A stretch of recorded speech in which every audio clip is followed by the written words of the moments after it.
except from the point in time when nationalists began to revive it from the start of the 20th century. For the post-1945 period, I use the term Vietnam to refer to the nation-states run by leaders such as Ho Chi Minh, Bao Dai, and Ngo Dinh Diem. However, when referring to these states, I will use the proper terms for each: the Democratic Republic of Vietnam, the Associated State of Vietnam, and the Republic of Vietnam, respectively.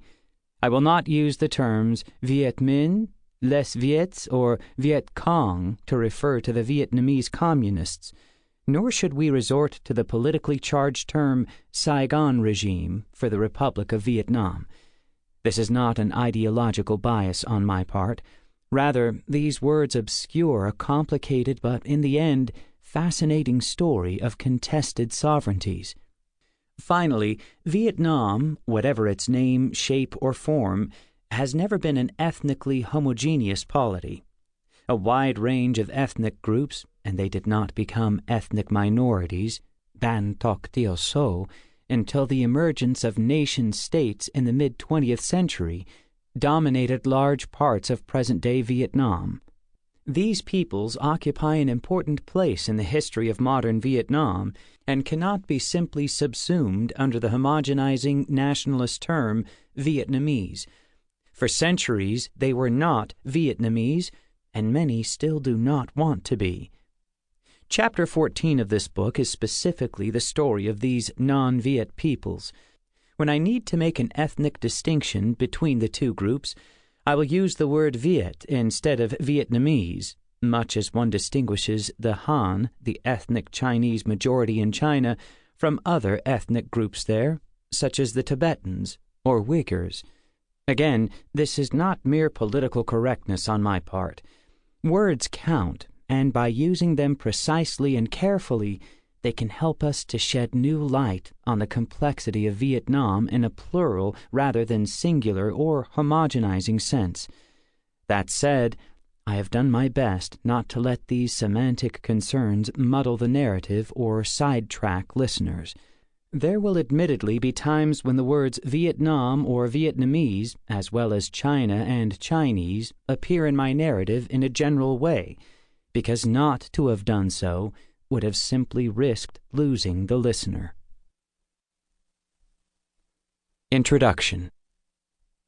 The many different Vietnams. Most American listeners will remember Vietnam as the decade-long war that bogged down the U.S. Army in a struggle to prevent the Soviet and Chinese communists from marching into Southeast Asia.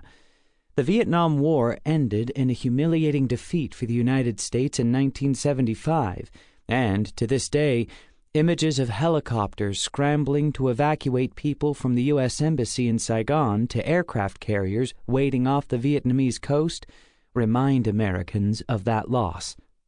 However, the United States was hardly the first great power to send their warships into the waters off Vietnam's coastline. Indeed, if Vietnam is recognizable to so many today, it is largely because this small country is located in one of those coveted parts of the world where the great powers repeatedly collide. Attracted by trade with the Indian Ocean and determined to project its power by sea, the Chinese Empire ruled northern Vietnam for almost 1,000 years, beginning around the 1st century BCE. The Chinese saw in Vietnam a gateway for trading with Southeast Asia and tapping into Indian Ocean markets extending to the Middle East. The Vietnamese regained their independence in the 10th century, but briefly lost it again to the Chinese in the early 15th century, as the Ming dynasty sent its armadas across the Indian Ocean as far as Africa and the Red Sea. Meanwhile, a new set of imperial powers soon expanded into the region via the Pacific and Indian Oceans. This initially European imperialism assumed a particularly aggressive form in the 19th century, when the French colonized Vietnam and the British confiscated Singapore, Burma, and Malaya. Meanwhile, the Americans crossed the Pacific Ocean to take the Philippines from the Spanish, while the Japanese focused their colonial attention on Korea and Taiwan. Together, These colonial